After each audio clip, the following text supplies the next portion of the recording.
Welcome to the Market Money Magnet guys.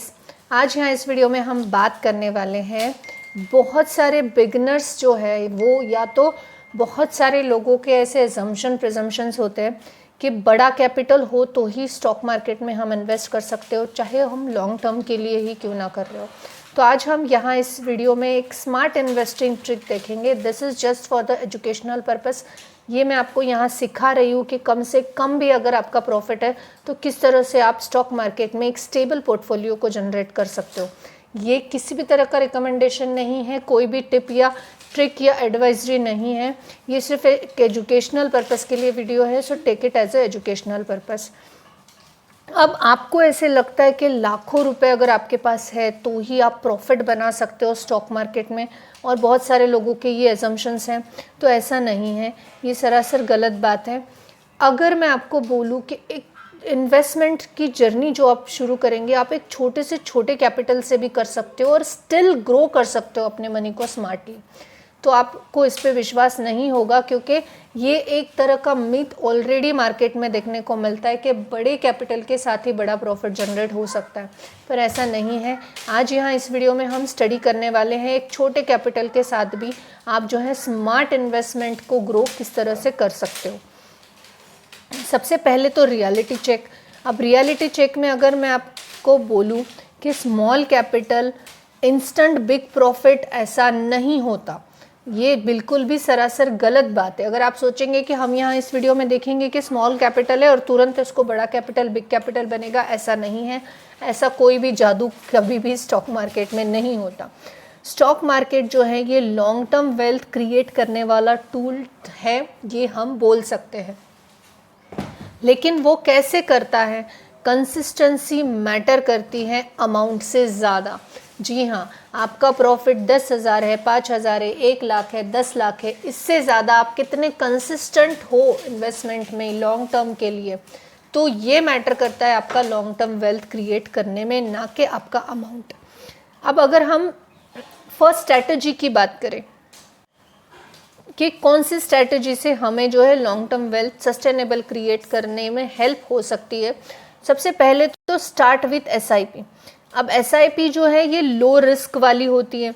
Low risk वाली यानी systematic जो investment plans है वो लो रिस्क होता है, क्योंकि हम एक पर्टिकुलर छोटा अमाउंट जो है SIP के थ्रू हर महीने थोड़ा थोड़ा हम इन्वेस्ट करते हैं। जैसे हम म्यूचुअल फंड में अगर SIP करते हैं बिगनर्स के लिए, 100 रुपये से 500 रुपये मंथली इन्वेस्टमेंट भी हैबिट हो सकती है आपकी। ज़रूरी नहीं है कि आप 500 रुपये, 5,000 रुपये, 10,000 रुपये, 15,000 रुपये डालो, नहीं। आप एक 100 रुपीज़ मंथ से भी म्यूचुअल फंड में SIP शुरू कर सकते हो। और पावर ऑफ कंपाउंडिंग जो होता है वो लॉन्ग टर्म इन्वेस्टिंग में आपको देखने को मिलता है। गारंटेड रिटर्न म्यूचुअल फंड में भी नहीं होते, तो किसी भी तरह का शेयर मार्केट में गारंटी नाम का वर्ड ही नहीं है, ऐसा हम बोल सकते हैं। यहाँ पे चले तो चांद तक है वरना शाम तक वाली बात है। यानी अच्छा म्यूचुअल फंड जो है एक सिस्टमैटिक प्लान के साथ एक सिस्टमैटिक जो है प्रॉफिट जनरेट कर सकता है, लेकिन वहाँ पे गारंटी ये वर्ड नहीं होता। तो अगर पहली स्ट्रैटेजी कोई भी बिगिनर है और वो 100 रुपये से भी म्यूचुअल फंड में इन्वेस्ट करना शुरू करता है तो भी चलेगा, अमाउंट मैटर नहीं करेगा, लेकिन कंटिन्यू अगर वो सस्टेनेबल ये चीज़ में रहा तो लॉन्ग टर्म में एक स्टेबल जो है प्रॉफिट वो जनरेट कर पाएगा। सेकेंड स्ट्रैटेजी की अगर हम बात करें तो invest in quality stock. Penny stocks में नहीं जाना है। बिगनर्स को पता नहीं होता, किसी भी टिक्स ट्रिप के चलते वो पेनी स्टॉक्स को जो है ले लेते हैं, या फिर वो पेनी स्टॉक में इन्वेस्ट कर देते हो और फिर पूरा पैसा लॉस हो जाता है। पेनी स्टॉक हाईली वोलेटाइल होने के साथ साथ हाईली रिस्की भी होते हैं। तो कभी भी बिगनर्स है या आपके पास छोटा सा लिमिटेड अमाउंट है जिसके थ्रू आप अभी नए नए बिगनर्स शुरू कर रहे हो इन्वेस्टमेंट, तो आपको जो हाइप वाले या टिप्स वाले स्टॉक से उनको अवॉइड करना है। फोकस आपका होना चाहिए फंडामेंटली स्ट्रॉन्ग कंपनीज पे। बहुत सारी ऐसी कंपनीज है जो फंडामेंटली स्ट्रॉन्ग है, आप उनकी स्टडी कर सकते हो और उनके बारे में उनको कंसिडर कर सकते हो। और जब भी आप अपना पैसा डालें, चाहे वो 5,000 हो, 10,000 हो या 50,000 हो, डाइवर्सिफाइंग होना ज़रूरी है। किसी भी एक ही स्टॉक में या एक ही सेक्टर में या एक ही म्यूचुअल फंड में पूरा पैसा नहीं लगाना है। अभी हमेशा जो मिसलीडिंग फाइनेंशियल कंटेंट है उनसे बच के रहना है, कि जो मिसलीड कर रहे हैं और कुछ भी ट्रिप के थ्रू जो है एडवाइस दे रहे हो और आप उसमें इन्वेस्ट कर रहे हो। डाइवर्सिफाई रखिए, ट्रिक पे कोई भी भरोसा नहीं रखना है, फंडामेंटली स्ट्रॉन्ग कंपनीज पे फोकस करना है। जो थर्ड स्ट्रैटेजी है वो है buy during the market dip. एक स्मार्ट एंट्री जो है ये बिगनर्स को पता नहीं होती। बिगनर्स ही क्यों, बहुत सारे ऐसे इन्वेस्टर्स होंगे जो पहले भी स्टॉक मार्केट में इन्वेस्ट कर चुके हैं, उनको भी स्मार्ट एंट्री पता नहीं होती। और स्टॉक मार्केट की स्मार्ट एंट्री होती है मार्केट के डीप में, यानी जब मार्केट अभी क्रैश है, करेक्शन में आ रहा है और वो एक पर्टिकुलर लेवल से नीचे आ चुका है, अब यहाँ से बायबैक वापस हो सकता है, यहाँ से पुल बैक हो सकता है, तो आपको ये डीप में इन्वेस्ट करना चाहिए। यहाँ पे अगर मार्केट ऑलरेडी हाई पोजीशन पर है, यहाँ पे आप इन्वेस्ट करेंगे तो जब वापस ये मार्केट करेक्शन देगा तब आप पैनिक हो जाएंगे, और उस वक्त बहुत सारे बिगनर्स जो है पैनिक होके एग्जिट कर लेते हैं। तो हमेशा याद रखिए, मार्केट का डीप जब चल रहा है, करेक्शन में मार्केट जब है, तब मार्केट में इन्वेस्ट करना चाहिए, क्योंकि market correction is equal to opportunity. हर मार्केट करेक्शन जो होता है ये अपॉर्चुनिटी आपके लिए साबित हो सकता है if you are a long term investors. Panic selling नहीं करना है। अगर आप यहाँ पे बाय कर लेते हैं तो ऑब्वियस है मार्केट करेक्शन आएगा तो यहाँ पे पैनिक सेलिंग आप कहीं पे भी बीच में कर दोगे। आप अगर यहाँ बाय करोगे डीप में तो मार्केट जब वापस पुल बैक करेगा तो आपको वहाँ पे रिलीफ रहेगा। और ग्रेजुअली इन्वेस्टमेंट स्ट्रैटेजी होनी चाहिए, यानी एसआईपी कीजिए या डीप बाइंग कीजिए। तो ये चीज़ें जो है बिगनर्स फ्रेंडली बहुत ज़्यादा बेनिफिशियल हो सकती हैं आपके लिए। पैनिक सिचुएशन क्रिएट नहीं होती ऐसे में। जो फोर्थ स्ट्रैटेजी है वो है अवॉइड करना है कॉमन स्मॉल इन्वेस्टर के मिस्टेक्स को। और वो मिस्टेक्स कौन सी है? तो over trading with low capital. अब लो कैपिटल है तो आपको लॉन्ग टर्म में जाना है। लोग सोचते हैं मैं ट्रेडिंग करूँगा तो यही 5 का 10 बना सकूँगा, ऐसा स्टॉक मार्केट में नहीं होता। ये सरासर गलत चीज़ें हैं। तो आपके स्मॉल कैपिटल के साथ ट्रेडिंग में तो आपको नहीं जाना चाहिए।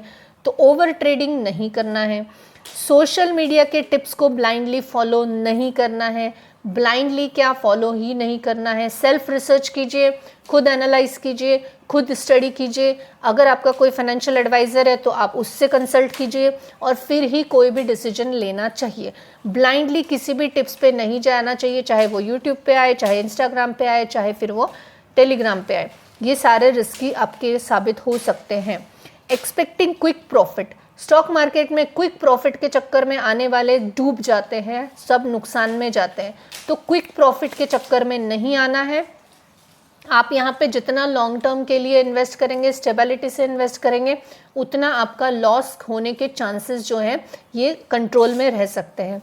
नो रिस्क मैनेजमेंट की अगर आपकी स्ट्रैटेजी है कि मुझे कोई रिस्क नहीं चाहिए और मैं इन्वेस्ट करूँगा, ऐसा नहीं होता। स्टॉक मार्केट अपने आप में वोलेटाइल है, कभी नुकसान कभी फ़ायदा हो सकता है। तो एक अगर सही स्ट्रैटेजी के साथ सही वक्त पे एंट्री हुई तो आप इस चीज़ से तो डेफिनेटली बच जाएंगे। अब इसके अलावा जो पोर्टफोलियो का एक एग्जाम्पल मैं लेना चाहूँगी, ये एग्जाम्पल है, this is just an example, this is not advice या ये किसी भी तरह का रिकमेंडेशन नहीं है, ये हम एक एग्जाम्पल ले रहे हैं। तो जो एग्जाम्पल अगर लेंगे तो सपोज टू बी आपका जो भी अमाउंट है उसमें से आप अगर 40% एसआईपी कर दो म्यूचुअल फंड में, जो कि सेफ़ है कंपैरेटिवली। एक स्टॉक्स के मामले में हम बोल सकते हैं म्यूचुअल फंड सेफ थोड़े से माने जाते हैं, क्योंकि म्यूचुअल फंड के पास जो मैनेजर्स होते हैं जो फंड मैनेज करते हैं वो रिसर्च करते हैं और फिर वो इन्वेस्ट करते हैं। अगर हमें सेल्फ रिसर्च नहीं आती है या हम सेल्फ रिसर्च में अवॉइड करते हैं तो हम अच्छे म्यूचुअल फंड्स में एसआईपी ट्राई कर सकते हैं। वहीं पे अगर सेल्फ रिसर्च पे आपको कॉन्फिडेंस है तो आप लार्ज कैप स्टॉक्स में जा सकते हो। पर्टिकुलरली लार्ज कैप में आप अपना 40% का जो भी आपका टोटल इन्वेस्टमेंट अमाउंट है उसमें से लगा सकते हो, क्योंकि जब large cap stock fundamentally strong होते हैं या लार्ज कैप स्टॉक्स में फंडामेंटली स्टेबिलिटी देखने को मिलती है, वोलेटिलिटी थोड़ी कम देखने को मिलती है, तो यहाँ पे आपका जो भी इन्वेस्टमेंट अमाउंट है ये थोड़ा सिक्योर रह सकता है। 20% कैश फॉर अ डीप आप कर सकते हो। अब यहाँ पे ये एक सिर्फ एग्जाम्पल है, तो आप इस तरह का एक मैनेजमेंट अपने मनी के साथ में ट्राई कर सकते हो। अदरवाइज अपने फाइनेंशियल एडवाइज़र से भी एडवाइस कर सकते हो। कंक्लूजन की बात करें तो मैं ये बताना चाहूँगी कि एक स्मॉल कैपिटल जो है वेल्थ ग्रो करने में कंसिस्टेंट अगर है, अगर आपका स्मॉल कैपिटल है लेकिन आप फिर भी वेल्थ क्रिएट करना चाहते हो, लेकिन आप वेल्थ क्रिएट करने के लिए कंसिस्टेंट हो, आप में पेशेंस है और डिसिप्लिन है, तो आप छोटे अमाउंट के साथ भी वेल्थ क्रिएट कर सकते हो। एक बात लेकिन याद रखना, स्मार्ट इन्वेस्टिंग जो है ये बहुत सारा पैसा चाहिए स्टार्ट करने के लिए, तो ही आप स्मार्ट इन्वेस्टिंग कर सकते हो या लॉन्ग टर्म वेल्थ क्रिएट कर सकते हो, ऐसा नहीं है। अगर आप वाइसली डिसीजन लेते हो इन्वेस्ट करने के वक्त, तो आप एक लॉन्ग टर्म में अच्छी वेल्थ क्रिएट कर सकते हो, लेकिन इसके लिए भी कुछ टर्म्स एंड कंडीशन डेफिनेटली है। This video is only for the educational purpose. I am not giving any recommendation here, neither a buy nor a sell. I hope this information is informative for you.